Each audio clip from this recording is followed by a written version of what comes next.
In this video, I will share with you what I consider a bombshell update on the dynamics between the United States Congress and the Pentagon regarding the struggle to control the UAP issue.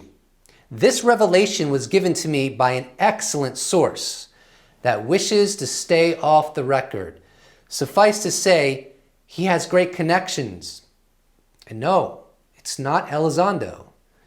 In addition, I'm going to go into some recent comments on UFOs made by Chairman of the House Armed Services Committee, Ruben Gallego, as well as Indiana Congressman Andre Carson, who chaired a classified briefing on the UFO report. The public unclassified version of that report was released on June 25th, 2021. The following is what my source told me regarding the dynamics between Congress and the Pentagon on the UFO issue. And I liked what he said so much that I'm going to have a few sippy-sippies prior to giving you the goods, the revelation that I got from my source. It put me in a good celebratory mood.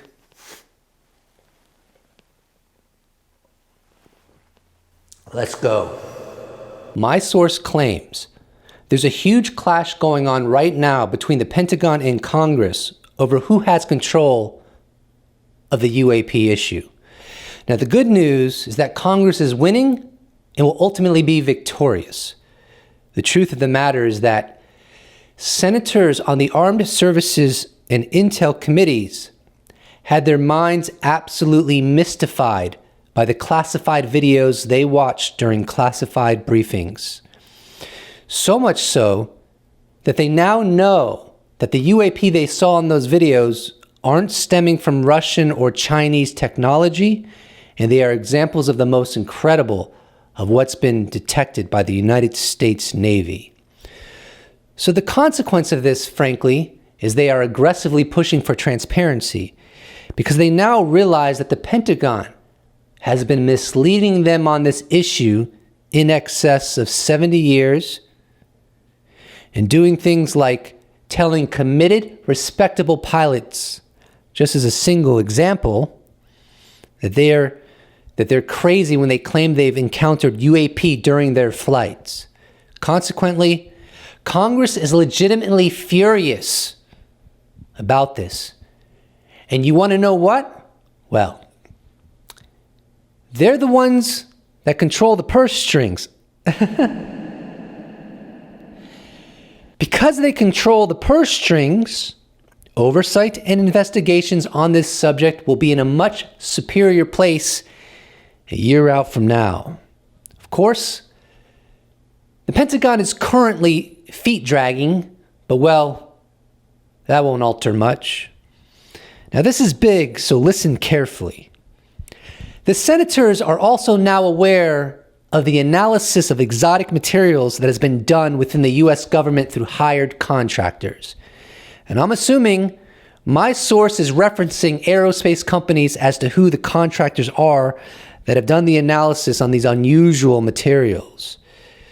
And the indication from the analysis done on these materials is that they are extremely unusual, unconventional, if you will.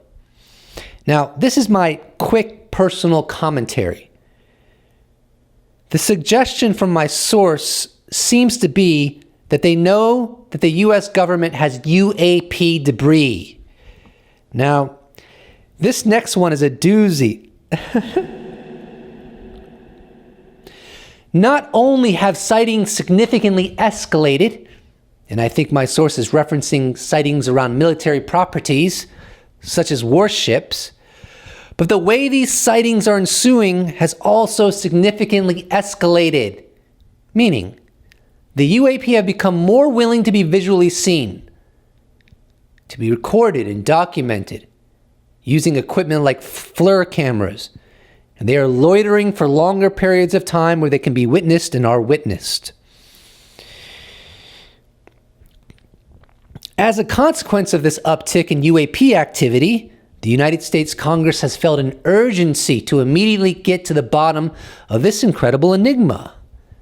The last thing that was shared with me is that the notion that UAP are attracted to nuclear technology is absolutely accurate, and that during the UAP swarms in 2019 that affected, at the very least, the USS Omaha and USS Russell, this may have been a result of the nuclear capabilities of those vessels. The knowledge Congress now has on UAP attraction to nuclear technology has also increased the urgency they feel to get to the bottom of this enigma. I'm not going to give much commentary on what I just shared with you, which is what my source told me is accurate. And of course, I don't know if it's accurate, but this is a trustworthy individual to me, and not a gullible person to me. But beyond the credibility of my source, it makes sense that this is true just by me looking at the overall bigger picture.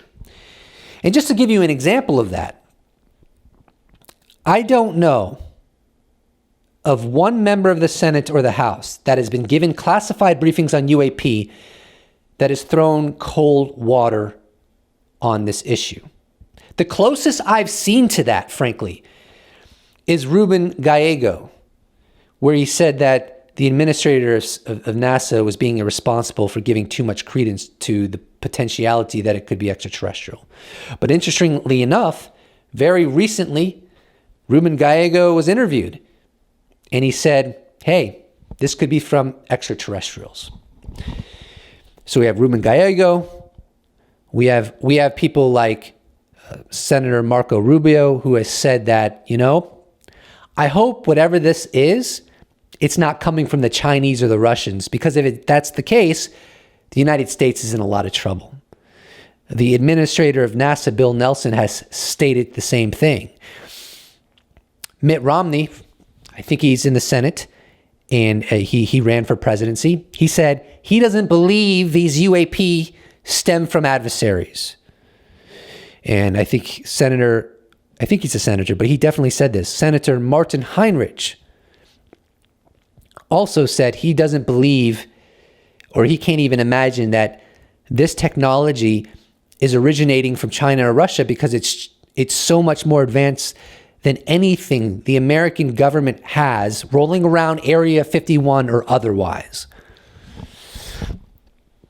Those weren't his exact words, but that's precisely what he was conveying, in my opinion.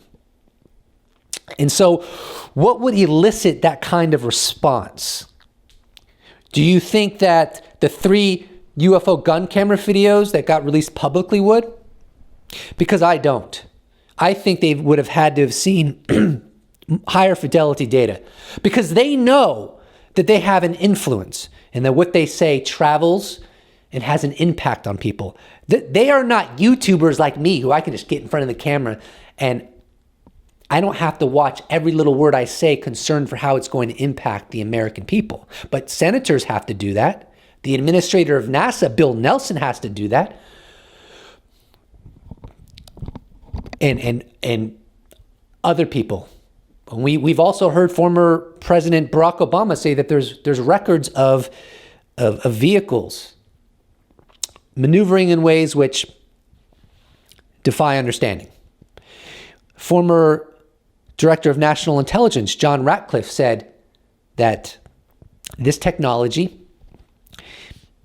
cannot be duplicated based upon American capabilities. He said that it has been recorded that this technology has surpassed the sound barrier, and yet there's no sonic boom. He's also stated that they have been recorded via satellites. Of course, this is nothing new. On February 28th, 1968, former CIA Director Vice Admiral Roscoe H. Hillenkoetter stated the following in the New York Times. It is time for the truth to be brought out in open congressional hearings. Behind the scenes, high-ranking Air Force officers are soberly concerned about the UFOs. But through official secrecy and ridicule, many citizens are led to believe the unknown flying objects are nonsense. To hide the facts, the Air Force has silenced its personnel through the issuance of regulation. The chickens have come home to roost. So what do I think is happening here? Well, I do think that the U.S. government has known about these anomalous vehicles since the 40s, 50s, certainly since the 60s. And they have had high-fidelity data proving their existence since at least the 50s, 60s, maybe even the 40s. And they've classified it all. And they had laws passed to make it illegal to circulate this information. And that got out of hand and got to a point where they probably started potentially breaking some laws and operating without proper oversight. And that's why we have had members of our government coming out over and over again throughout the decades saying this is real. It's not because it's a mind virus. It's not because they're fantasists or LARPers. It's because this phenomenon is absolutely real. And so right now, and I can't know this for certainty, obviously, but I think that the United States Congress has never, ever before, certainly not this amount of them, if ever at all, have been given briefings with such high fidelity data. Because if they ever were, I think they probably would have done what they're doing now, which is create an amendment like the Rubio-Gillibrand Amendment demanding answers from the intelligence agencies on this phenomenon. So my source, I think, is likely correct, that it's the higher fidelity data they saw that ultimately lit a fire underneath their behind. And you have to remember that Marco Rubio and Kirsten Gillibrand, they both ran for president. And from what I've heard, they plan on running for president again. And let's put this in perspective. You sponsor a bill like this, and you make statements such as Marco Rubio has, where he hopes that whatever these vehicles are, they don't stem from China or Russia because we're in big trouble. And you're not totally convinced that this technology surpasses known technology. Well, and you just made a huge blunder that could cost you any hope of becoming the next president. The chickens have come home to roost after 70 plus years. And so, ladies and gentlemen, it's been 4 years since December 16th, 2017. And objectively, impartially, this has escalated persistently. And nobody's come out of the government to throw cold water on it. And it has maneuvered in one trajectory, which is escalation. So what would I tell you with a straight face? What I would tell you with a straight face is that this only goes in one direction, in my opinion. And the day that this video gets published, well, compadre, we are going to make a video a year from that day and ask ourselves, how good was my source? Was there any truth to what my source said? Did a year that elapsed from the day this video published to a year later give credibility to my source's information? And bear in mind, where is this all heading, honestly? Because the scenario where it's just going to fizzle out, that makes sense. But if it fizzles out, it has to kind of, in my opinion, self-destruct and implode. On the other hand, it's plausible that it will continue to escalate until the United States government acknowledges the truth. I think that's what's going to happen. Because there is another UFO report due that's going to build on the past UFO report. And there'll be others as well. I anticipate that they're going to be more forthcoming as time goes on because the pressure is going to increase. This is never something they wanted to talk about. Now, why that is beyond the scope of this video. But if something truly did crash in Roswell during the height of the Cold War, and the United States government got their hands on incalculably advanced technology, well, they don't want the Russians to know about it. So they may have just covered it all up. And that may have been basically what created the momentum for the secrecy to continue. I don't have the answers. And I'm going on this journey with you as someone who is willing to be wrong, willing to learn that my analysis wasn't nearly as good as I thought it was. And if that happens, I'm okay with that. To finish off this video, I'm going to share two extremely recent quotes by Congressman Ruben Gallego of Arizona and Senator Andre Carson of Indiana. On January 7th, Senator Andre Carson wrote, "I hope you'll tune in tonight to this special episode where I'll be talking about UAPs and the risk they pose to our national security."